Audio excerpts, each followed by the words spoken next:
حضرت علی رضی اللہ عنہ ایک مرتبہ فجر کی نماز کے لیے اٹھنے والے تھے۔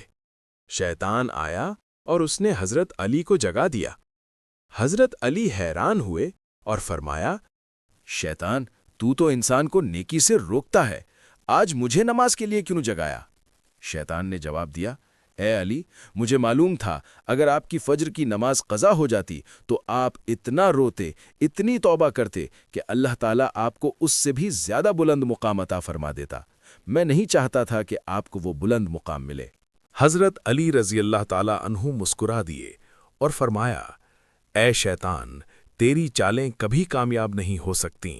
مومن ہر حال میں فائدے میں رہتا ہے۔ شیطان صرف گناہ پر ہی نہیں اکساتا بلکہ کبھی کبھی نیکی کے پیچھے بھی نیت خراب کرنے کی کوشش کرتا ہے۔ اس لیے ضروری ہے کہ ہم ہر عمل میں اخلاص پیدا کریں۔ اللہ ہمیں شیطان کے مکر سے محفوظ رکھے، آمین۔ اگر آپ کو ایسے ایمان افروز واقعات پسند آئیں تو ہمارے چینل اسلامک ہسٹری کو لائک، شیئر اور سبسکرائب کریں۔